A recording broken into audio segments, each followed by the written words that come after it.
Welcome, P Street people, or whoever else might be joining us for our Sunday night Bible class. We're in a series entitled End Time Errors.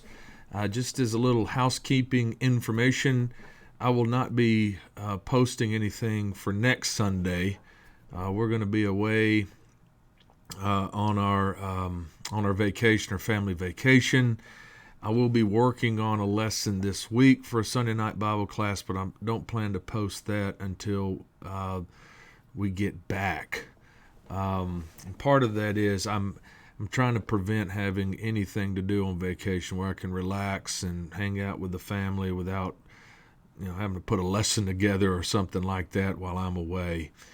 So we'll take a little hiatus a week from tonight and be back at it 2 weeks from tonight.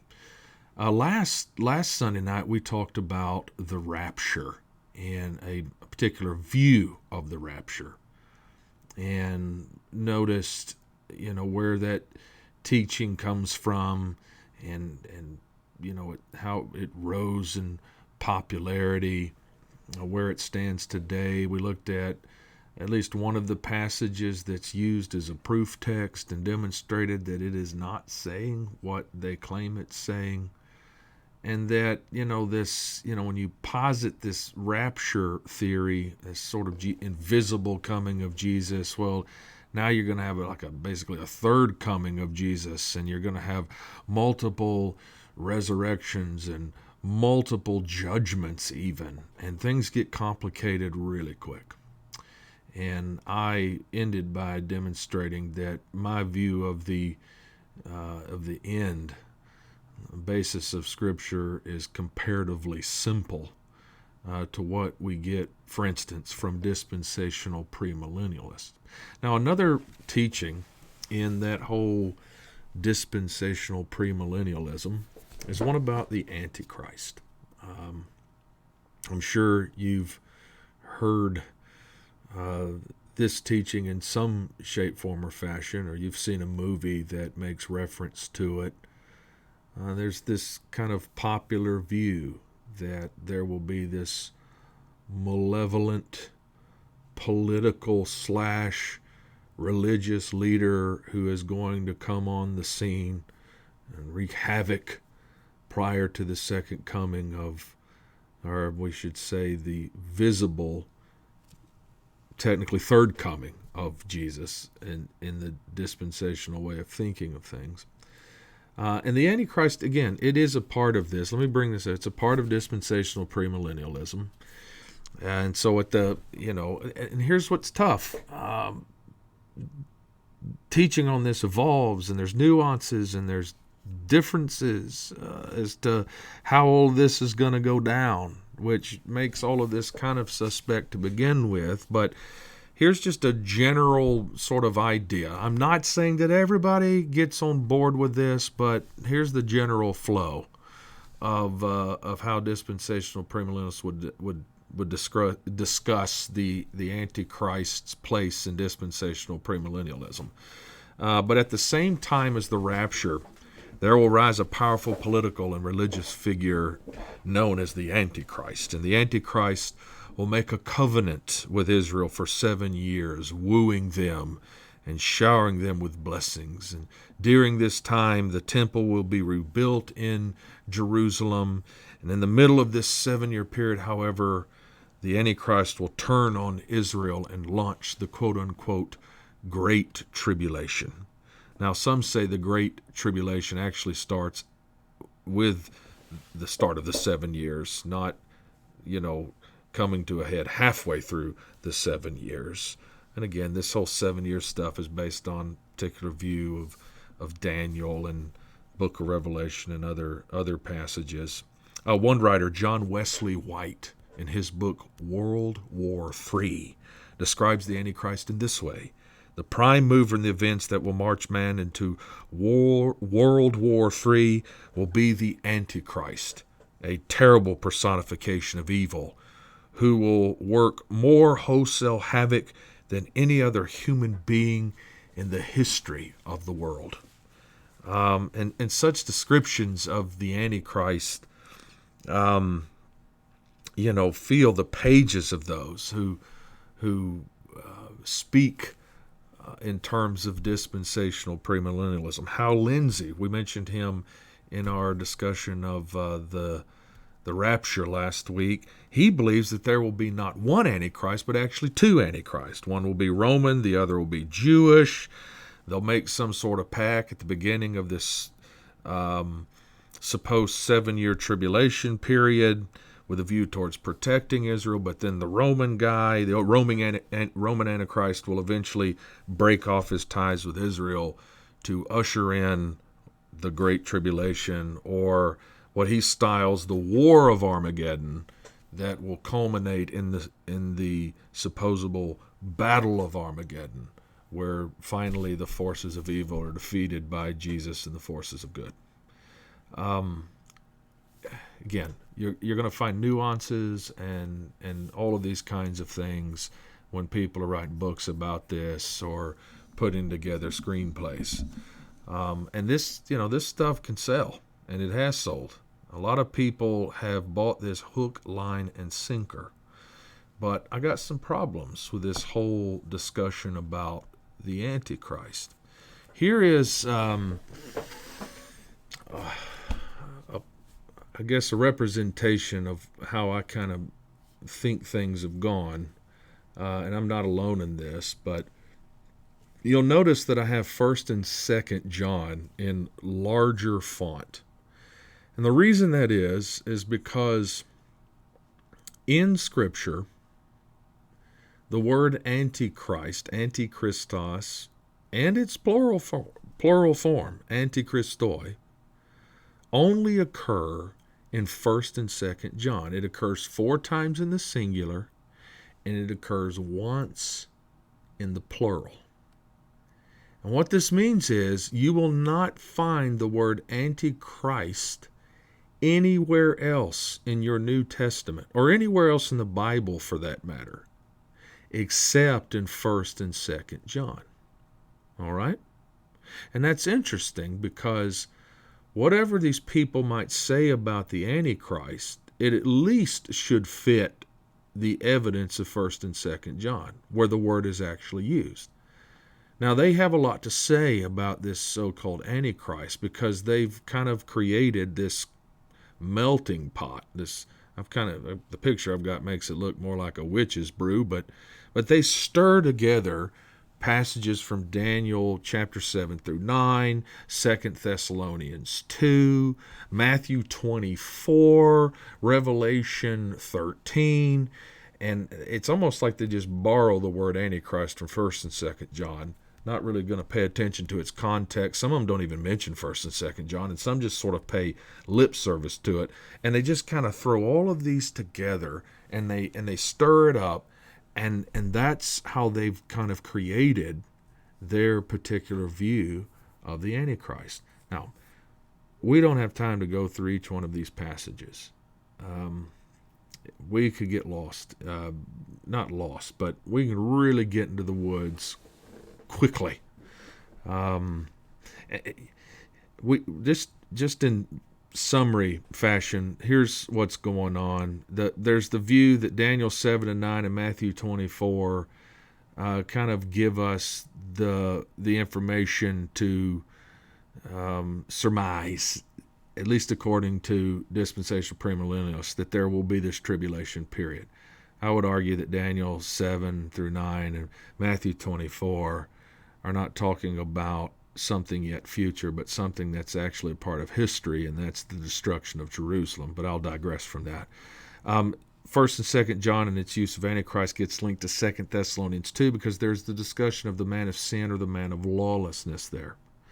And that is a discussion worth having, and there's a lot to say about it. I've put a lot of thought into that and looking at it from different angles and thinking through what Paul was communicating there and whether or not he was speaking of something that is even yet future for us, or if it was an entity or person that's already come on the scene.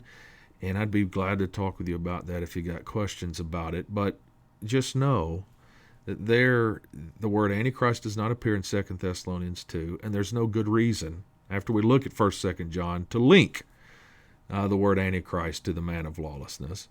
And then in Revelation 13, there is this beast figure.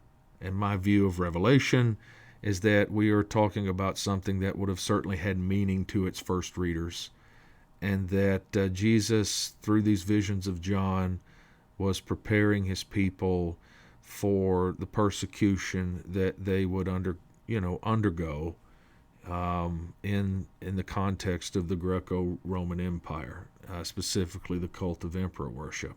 There have been others that have, even in the churches of Christ, who have pushed that further down the road and thought of it in terms of Catholicism or the Roman papacy or something like that. I don't get on board with that, but that's just me showing my hand as to where I come down on some of the identifications in the book of Revelation.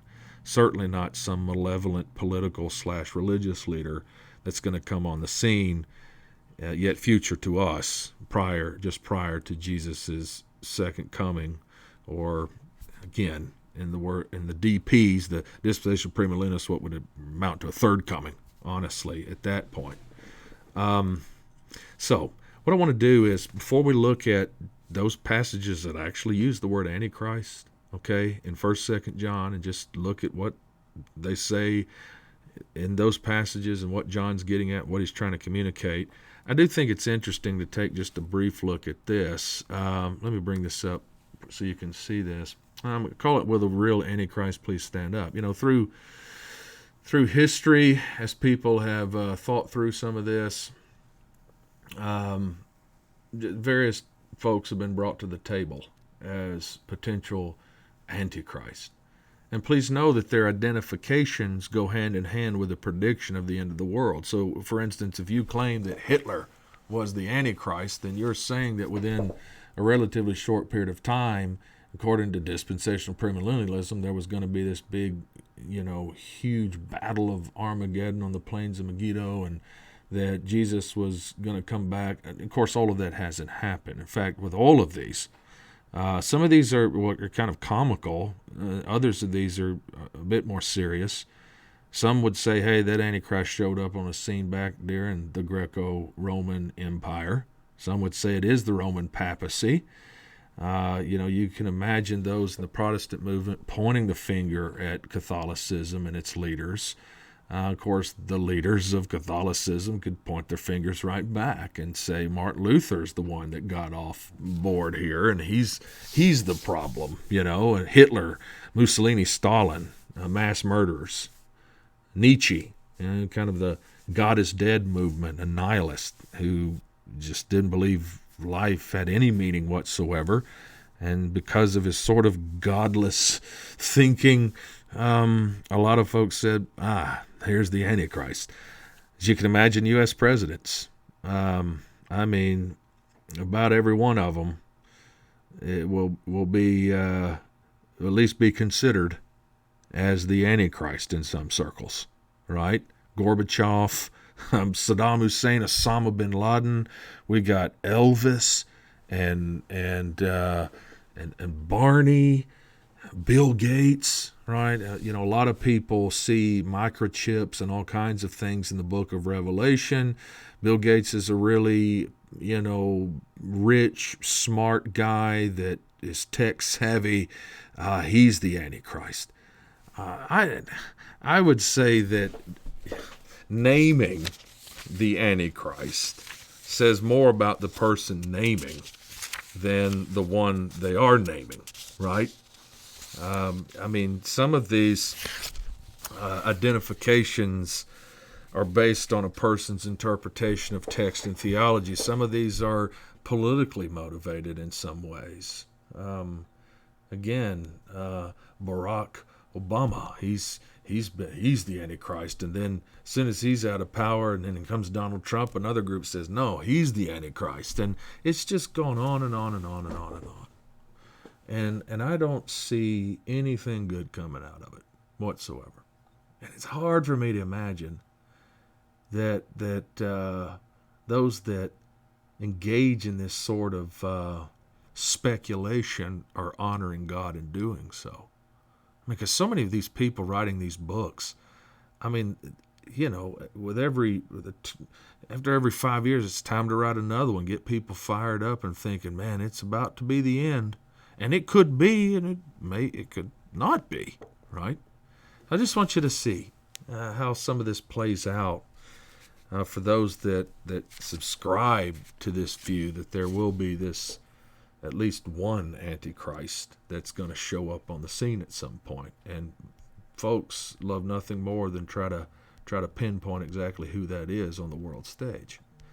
Let me just show you, though, what Scripture actually says about the Antichrist.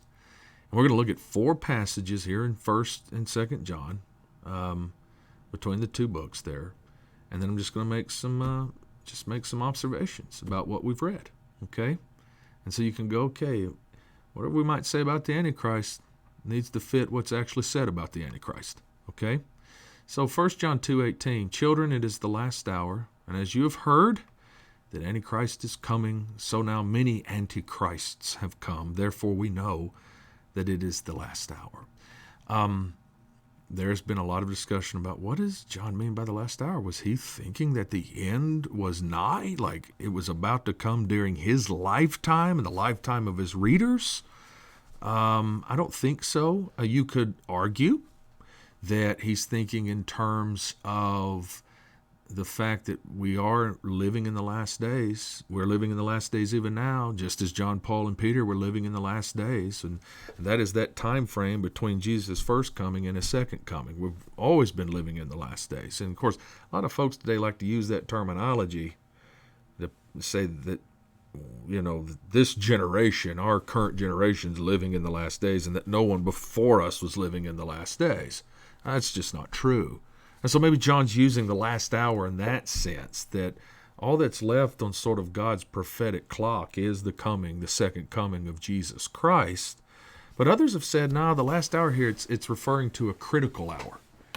An hour when, again, in the context of what John's talking about, that there was this, as we'll see in just a subsequent passage, a spirit of Antichrist. And the fact that John says that many Antichrists have come, I mean, that calls into serious question trying to link these passages to like 2 Thessalonians 2 and some of these other passages, because John is acknowledging, hey, Antichrist is coming, but even so many Antichrists have already come into the world. But this next passage, John gives us a definition. Who is the liar but he who denies that Jesus is the Christ? This is the Antichrist, he who denies the Father and the Son.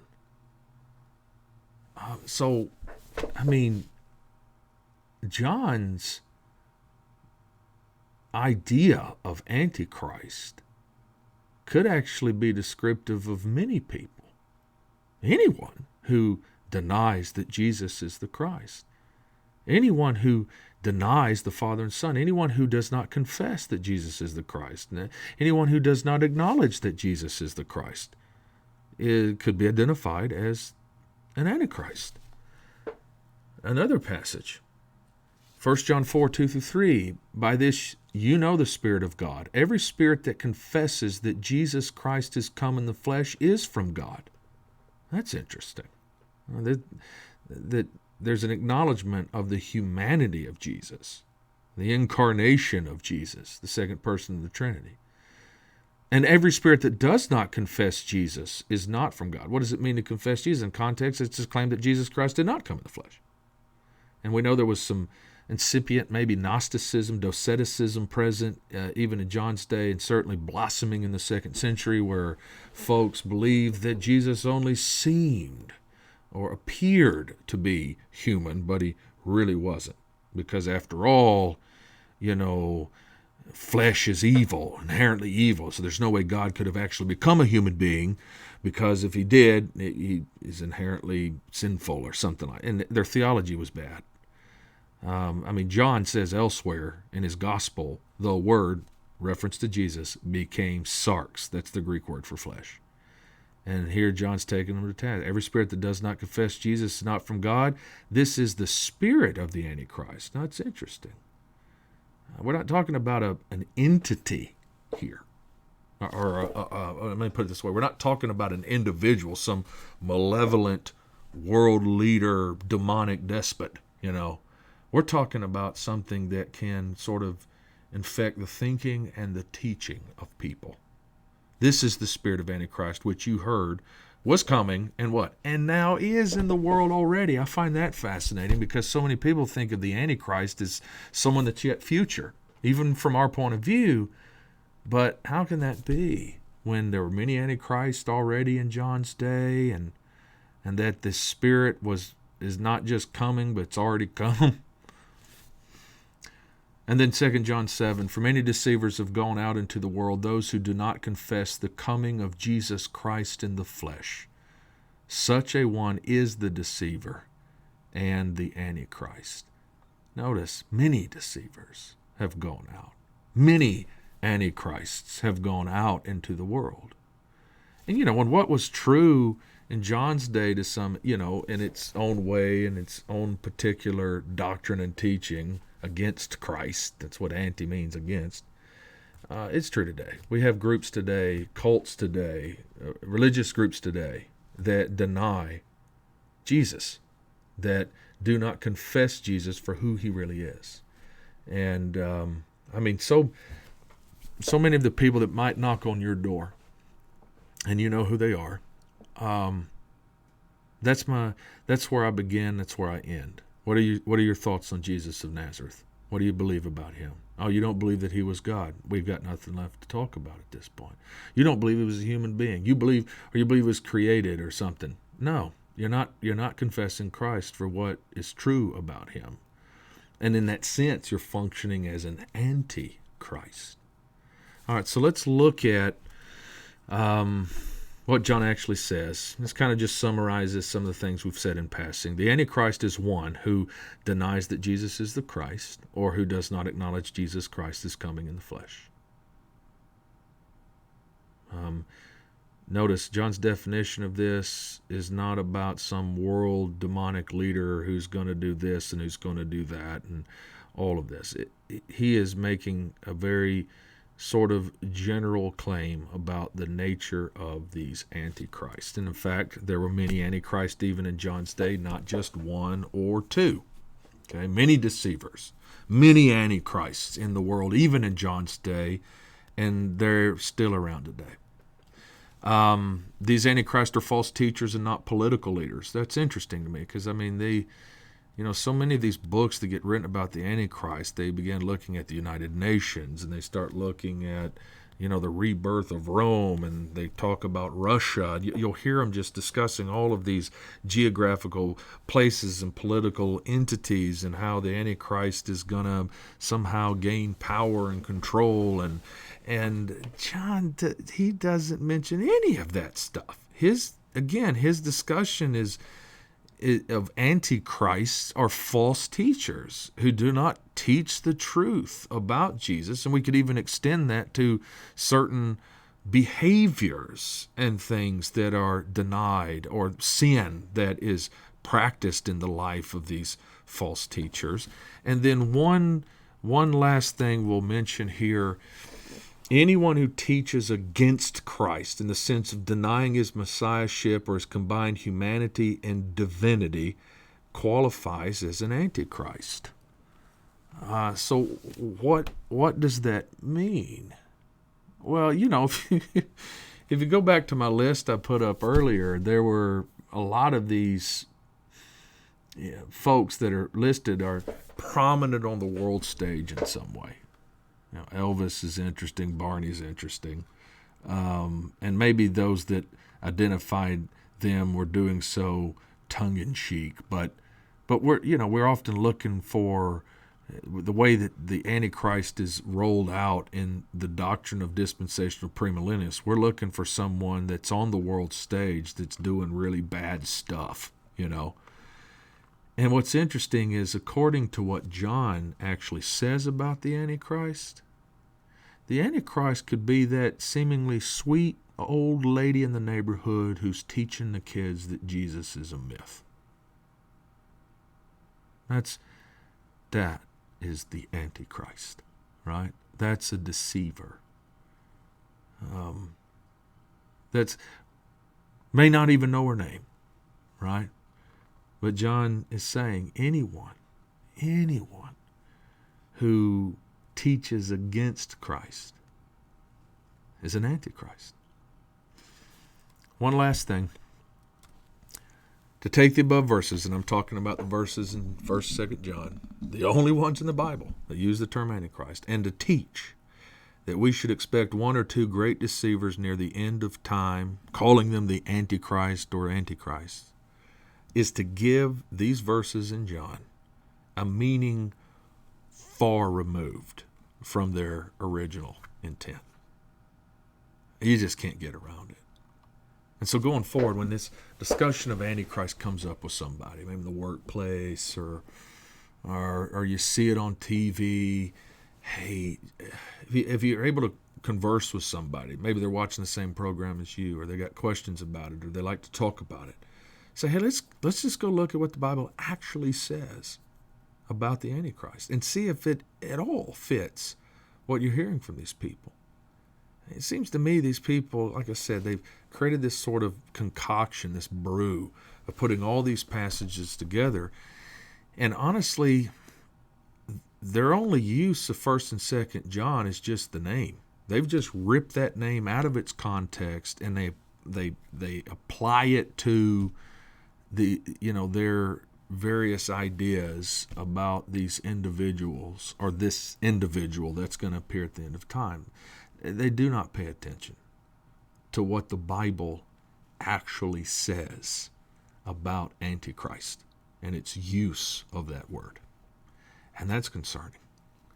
And we want to make sure that we're honoring Scripture in any of our discussions about anything, and including the end times.